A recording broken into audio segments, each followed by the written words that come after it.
오늘 저희들이 읽은 말씀이 시편 74편 그리고 75편 두 편의 시를 읽었습니다. 지금 저와 여러분은 그 시편에 대해서 말씀을 계속 나누고 있습니다. 시편은 150편으로 되어 있고요. 주로 다윗이 많이 썼죠. 약 72편의 시를 쓴 것으로 기록이 됩니다. 그리고 두 번째로 많이 쓴 사람이 아삽인데 아삽은 12편의 시를 썼습니다. 그리고 이미 우리가 50편에서 하나님을 영화롭게 하는 것은 감사로 제사를 드리는 것이다라고 고백했던 그 아삽의 시 50편이 있었고요. 그리고 우리가 제3권부터 시작되는 73편부터 83편까지의 시가 아삽의 시가 됩니다. 근데 여러분 우리가 오늘 읽은 74편을 보면은 원래 아삽은 그 레이지파 그 게르솜의 자손이었죠. 주로 다윗 시대에 활동했던 성가대장이다 그랬죠. 성가대장이 세 명이 있었는데 헤만, 에단, 아삽 이들이 다윗 시대에 성전의 그 성가대 책임을 맡아서 하나님 앞에 찬양을 올리고 시를 짓고 영광을 돌렸던 노래했던 그러한 사람입니다. 특히 이게 아삽은 선견자였다라고 성경에 기록되어 있죠. 네, 여러분 이렇게 아삽이 다윗 시대의 사람이었는데 오늘 74편을 읽어보면은 다윗 시대의 내용이 아닌 것 같아요. 이걸 보면은 이미 시원이 망했고 또 이방 민족이 와서 성전을 갖다 파괴했고 이런 내용들이 계속 기록되어 있는 거예요. 그럼 이 시를 보니까 이것은 마치 바벨론 포로 시대의 시라는 것을 우리가 알게 되죠. 그런데 왜 이게 아삽의 시가 됐을까? 라고 우리는 생각하기 쉬운데요. 여러분 원래 이 시편은 이렇게 시편은 모두가 다 편집되어 있는 것이죠. 여러 개 시를 가지고 편집되어 있는 건데 다음에 후대에 그의 후손들이 옛날이가 화려했던 아삽의 이름으로 시를 지어서 불렀기 때문에 비록 이게 아삽의 이름으로 아삽의 마스기 이렇게 되어 있습니다만은 이게 아삽이 직접 지은 게 아니라 아삽의 후손이 아삽의 이름으로 지어서 불렀던 노래임을 우리가 알 수가 있습니다. 근데 특히 74편 같은 경우에는요, 하나님을 향하여 간절히 호소하는 시입니다. 하나님 어떻게 하나님 살아계신 하나님이 하나님 백성 돌보지 않습니까? 왜 그렇습니까 하나님? 성경에 보면은요, 너무나 막 구체적으로 말해요. 주님 품에서 손을 좀 빼십시오. 왜 호주머니에 손 놓고 주님 계십니까? 빨리 품에서 손을 좀 빼서 하나님의 손을 좀 얹어주십시오. 이렇게 지금 막 강력하게 하나님 앞에 호소하고 기도하고 있는 내용을 우리가 74편에서 보게 됩니다. 몇 가지를 우리가 묵상하고 기도하는 시간을 갖겠습니다. 여러분 먼저요 6절을 보십시오. 이제 그들이 도끼와 철퇴로 성소의 모든 조각품을 다 쳐서 부수고 주의 성소를 불사르며 주의 이름이 계신 곳을 더럽혀 땅에 엎었나이다 하면서 여러분 이 성전을 파괴하고요 하나님께 예배드리는 곳을 이렇게 불태워버리는 그러한 바벨론의 이방인들 그들을 향해서 하나님 보십시오. 이게 말이나 됩니까? 성전이 어떤 곳입니까? 하나님께 예배했던 곳 아닙니까? 그런데 하나님께 예배했던 것이 이렇게 황폐화되고 불살라버리고 기물이 다 파괴되고 이렇게 됐습니다. 하나님 보십시오. 왜 잠잠히 있습니까? 이렇게 하나님을 향하여 지금 호소하는 장면입니다. 여러분 특히 여기서 보면 8절에 보면은요. 그들이 마음속으로 이르기를 우리가 그들을 진멸하자 하고 이 땅에 있는 하나님의 모든 회당을 불살랐나이다. 그들이 약한 자를 얘기하죠. 이방인들을 얘기합니다. 그들이 뭐라고 했냐 마음속으로 우리가 다 진멸해버리자. 하나님의 백성들 여호와를 섬기는 사람들 다 진멸해버리자. 여러분 앞으로 세상이 점점 이렇게 될 거예요. 세상의 모든 종교가요 서로 연합해가지고요 배타적인 종교라고 말하는 기독교. 왜냐하면 기독교는 예수님 외에는 구원의 길이 없다라고 말하니까 다른 거 다 가짜다라고 얘기하니까요 다 연합해가지고요 막 예수 믿는 사람들을 막 죽이겠다고 야단해요. 이런 시대가 올 거예요. 근데 지금 이 시인이 지금 고백하고 있는 게 바로 그거예요. 자, 우리가 마음속으로 그들이 말하기를 다 진멸해버리자. 그래서 하나님을 섬기는 모든 회당 다 없애버리자. 그래서 다 해파시켰다라고 얘기합니다. 불살라버렸다. 라고 말합니다. 그런데 하나님은 지금 뭐하고 계십니까? 라고 이 지금 비록 아삽의 이름으로 시를 쓰지만 무명의 후손들이 지금 이름 없는 사람들이 이렇게 하나님 앞에 호소하고 있는 거예요. 여러분, 우리 또 생에 힘든 일 당하잖아요. 원수를 만나기도 하고요. 참 우리를 괴롭히고 힘들게 하는 사람들이 있어요. 그럴 때 여러분, 이 시편은 우리에게 큰 위로를 주고요. 또 시편은 우리에게 가르쳐줘요. 뭘요? 하나님 앞에 엎드려 기도해라고요. 그냥 사실 그대로 하나님 앞에 그냥 고자질을 하는 거예요. 사람한테 고자질하면 되는 게 아니고요. 하나님 앞에 엎드려 하나님 이렇습니다 하면서 그대로 하나님 앞에 그대로 진실되게 펼치는 거예요. 그러면 어떤 현상이 나타나냐면요. 하나님이 기도하는 그 사람의 마음을 위로하고요. 새 힘을 공급해 주는 거예요. 지금 이 망해버리는 하나님을 버리고 하나님을 섬기지 않고 우상숭배했던 이스라엘 백성, 그래서 하나님의 말씀처럼 그들을 갖다 흩으셨잖아요. 바벨론 곳곳에. 그러한 상황에서 그런데 하나님 이 백성 살려내야죠 하면서 하나님 옆에 호소하고 있는 그러한 이 시인의 모습을 우리가 보게 돼요. 자, 여러분 9절에 보면 이렇게 말합니다. 우리의 표적은 보이지 아니하며 아무리 기도해도 표적이 없다라는 거예요. 선지자도 더 이상 없으며 하나님의 말씀을 전하는 선지자가 지금 없다라는 거예요. 왜냐하면 그때 당시 여러분 망할 때 당시 선지자가 있었죠. 다니엘은 저 바벨론에 가 있었고요. 에스겔은 갈대아 그 땅에 가 있었고요. 에레미야는 저기 애굽에 가 있는 상태예요 지금. 그러니까 지금 이스라엘 그 땅 안에는 지금 아무도 지금 선지자들이 없는 거예요. 하나님 선지자도 없고요. 뭐 표적도 나타나는 거였고요. 이런 일이 얼마나 오래했는지 막막합니다. 우리 중에 아는 자도 없습니다. 이게 언제 끝날지 모릅니다. 하면서 하나님 앞에 답답한 심정을 그냥 토해내는 겁니다. 토설하고 있는 거예요. 근데 이것이 우리를 가르치고 있는 거예요. 이렇게 해라라고 가르치는 거예요.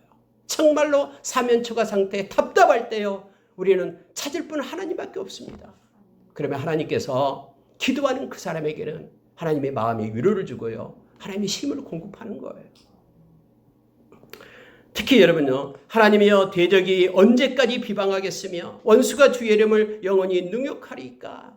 저는 분명히 압니다. 하나님은 곧 하나님의 때가 있는 줄 압니다. 그러니 하나님 빨리 당신의 손을 움직여 행해 주십시오라고 하나님께 간절히 기도하고 있는 모습입니다. 방금 얘기했던 11절의 말씀 보면은요. 주께서 어찌하여 주의 손 곧 주의 오른손을 거두시나이까. 주님 손잡 올려주세요. 거룩한 그 오른손으로 올려주세요. 여러분 하나님의 손이 움직이면 하나님의 활동이 나타납니다. 그런데 하나님 빨리 품에서 손 좀 빼주세요. 빨리 하나님의 때가 와서 이 땅에 하나님의 회복이 있게 해주세요 라고 기도하고 있습니다. 여러분 근데 하나님께서 에레미야에게 약속하셨죠. 70년 후에 내가 다시 회복시키리라 라고 얘기했고요. 70년이 지나자 70년이 될 때 하나님은 말씀의 약속처럼 귀환하는 그런 역사가 있었음을 우리는 잘 압니다. 우리도 이렇게 절박하고 힘든 그런 순간이 올 때 엎드려 하나님 앞에 기도할 것을 성경은 요청하고 있습니다. 여러분 두 번째로 보면 19절 한번 보시기 바랍니다. 주의 맷비둘기의 생명을 들짐승에게 주지 마시며 주의 가난한 자의 목숨을 영원히 잊지 마소서 해서 이제는 지금 남아있는 자를 위한 기도를 하고 있는 거예요. 여러분 맷비둘기의 생명 그러면은 보잘것없는 하나님 앞에 제사를 드릴 때에 가장 가난한 사람들이 드렸던 제사가 이 비둘기를 가지고 하나님 앞에 제사를 드렸습니다. 초라하고 보잘것없는 지금 우리의 모습이 이렇습니다. 그러나 하나님 상한 갈 때 꺾지 않으시는 하나님께서 이 맷비둘기의 생명 보존하십시오. 주의 가난한 자의 목숨 잊지 마십시오. 지켜주십시오. 하면서 끝까지 하나님을 의지하고 하나님의 도움을 구하는 모습이 나옵니다. 특히 여러분 20절에요. 하나님 앞에 강력하게 기도하는 게 그거예요. 20절 보세요. 그 언약을 눈여겨보소서. 하나님은 언제나 말씀을 갖다 대면은요. 꼼짝 못하거든요. 그래서 우리가 기도할 때요. 하나님 앞에 하나님 당신의 약속 기억하십시오. 그 언약을 눈여겨보십시오. 하나님. 왜 잠잠하십니까? 하면서 말씀의 성취를 지금 하나님 앞에 간절히 구하고 있는 거예요. 우리에게도 이런 간절한 기도가 회복되고 하나님 앞에 엎드려 이 나라를 위해서 특히 기도할 때 이런 간절한 기도가 마지막 때 자녀를 위한 기도에도 이런 간절한 기도가 우리 가운데 있기를 원합니다. 21절에 보니까요. 학대 받은 자가 부끄러이 돌아가게 하지 마시고 가난한 자와 궁핍한 자가 주의 이름을 찬송하게 하소서. 하나님이여 일어나 주의 원통함을 푸시고 우매한 자가 종일 주를 비방하는 것을 기억하소서. 하나님이 이 형편과 처지 지금 보십시오. 하나님 일하십시오. 하나님 학대받고 있고 핍박받은 자를 그냥 돌려보내지 마십시오. 가난한 자, 궁핍한 자, 그가 주님의 도움을 입어서 주님은 위대하시다라고 하나님이 행하셨다라고 하나님 찬송하게 하십시오. 하나님을 향한 노래가 그들의 입술에서 터져나오게 하십시오. 오직 이 일을 행하실 분은 하나님밖에 없습니다. 하면서 하나님 앞에 간절하게 호소하면서 기도하고 있는 74편의 모습을 보게 됩니다. 여러분 그리고 끝나요. 74편이. 하나님의 어떤 유료가 있고 뭐가 있고가 아니에요. 근데 이 74편은요. 우리로 하여금 하나님 앞에 그렇게 어렵고 힘들 동안에 또 하나님은 가장 가난하고 불쌍하고 궁핍한 자 버리지 않고요. 붙드시는 그 하나님임을 우리로 하여금 알게 해요. 그러면서 어떤 처지에 있든 하나님의 언약의 말씀을 붙잡고 기도하는 자로 설 것을 우리에게 가르쳐주고 있습니다. 여러분 75편으로 가면은요. 75편은 두 가지 것을 우리가 보게 되는데요. 자, 2절 한번 보시기 바랍니다. 주의 말씀이 내가 정한 기약이 이르면 내가 바르게 심판하리니.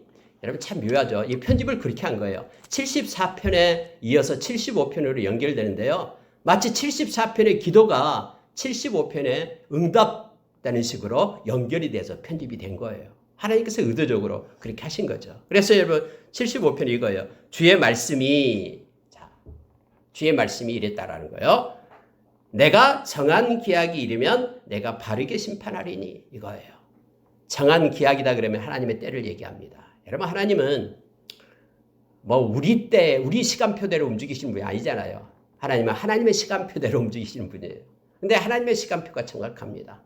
우리는 조급해가지고 때로 안달해가지고 막 우리의 기분과 감정에 따라서 움직입니다. 그러나 하나님은 그렇게 말씀해요. 좀 기다려라. 내 때가 되면 어김없다. 내가 말씀했던 대로 그대로 집행된다 라고 지금 말하고 있는 거예요. 마치 74편이 75편에서 응답되는 그런 내용으로 나타나는 겁니다. 내가 정한 기약이 이르면 내가 바르게 심판할 것이다. 나는 염려하지 말라라는 거예요. 하나님이 때에 하나님께서 행하시겠다라고 약속해 주고 있는 것입니다. 자, 그래서 지혜로운 자는 우리가 유다서 1장 20절에서 말씀 나눈 것처럼요. 우리가 19절 20절에서 그렇게 우리가 알고 있죠. 지극히 거룩한 믿음 위에 내 자신을 세워라.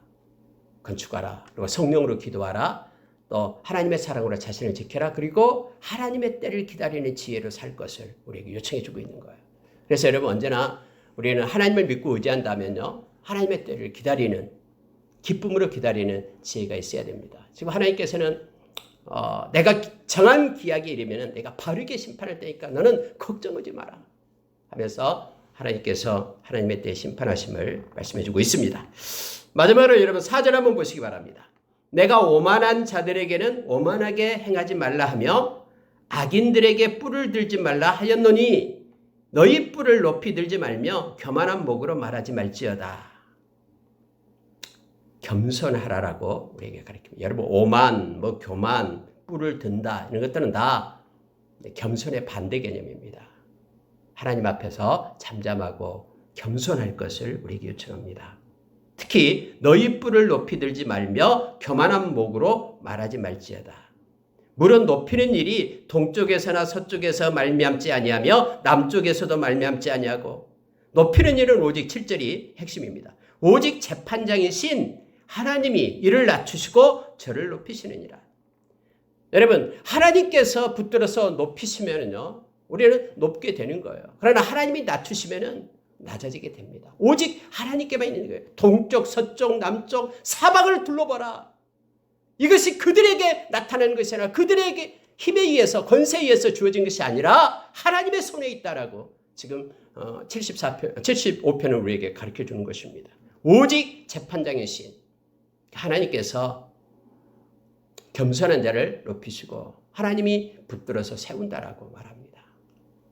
그래서 아무리 사람의 뜻과 세상의 일들이 행해진다고 하지만 주권자 되신 하나님께서 하나님의 뜻 가운데 있음을 이 시인은 우리로 하여금 가르쳐줘요. 그러니 하나님만을 의지하고 조급해하지 말고 하나님의 때를 기다리는 지혜로 살아라 라고 우리에게 말해주고 있습니다. 특히 여러분요, 하나님께서 한번 심판하게 되는 그 심판에 대한 내용이 8절에 나와요. 여호와의 손에 잔이 있어 술 거품이 일어나는 것. 이 잔은 진노의 잔을 얘기합니다. 하나님의 손에요, 진노의 잔이 있는데 이 진노의 잔은 하나님이 부으면은요, 거부할 수가 없어요. 다 마시게 되어 있다라고 지금 말하는 거예요.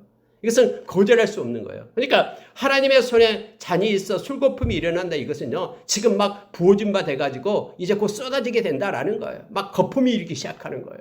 여러분 흔들면은 거품이 막 일어나잖아요. 막 술잔도 술 먹어본 사람 알겠지만 술잔에 막 거품이, 맥주 마시면 막 거품이 막 일어나잖아요. 흔들면 거품이 일어나는 거예요. 그러니까 곧 시행되게 될 것을 지금 말하고 있는 겁니다. 여호와의 손에 잔이 있어 술거품이 일어나는도다. 속에 섞은 것이 가득한 그 잔을 하나님이 쏟아 내시나니, 하나님이 그 잔을 이제 기울입니다. 그러면은 실로 그 찌꺼기까지도 땅의 모든 악인이 기울어 마시리로다. 이건 거부할 수 없는 거예요. 먹고 싶으면 먹고 말고 싶으면 마는 게 아니라 하나님이 진노의 잔을 붓게 되면 모두가 다 그 잔을 찌꺼기까지라도 마셔야 된다라고 지금 말하고 있는 것입니다. 하나님께서 행하시고 심판의 때에 하나님이 행하신다라는 걸 기억하며 하나님 앞에 겸손하게 하나님의 때를 기다릴 것을 지금 75편은 말해주고 있습니다. 자, 9절 보고 마치겠습니다. 나는 야곱의 하나님을 영원히 선포하며 찬양하며 10절 또 악인들의 뿔을 다 베고 의인의 뿔을 높이 들리로다. 하나님께서는 결국 의인의 뿔을 듭니다. 궁극적인 승리입니다. 저와 여러분이요, 예수 믿는 것이 너무너무 행복하고 이 땅에서 최고의 가치고 가장 좋은 것이죠. 왜냐하면 이미 우리는 승리했기 때문에 그렇습니다. 주님이 우리의 뿔을 궁극적으로 들어서 승리케 하십니다.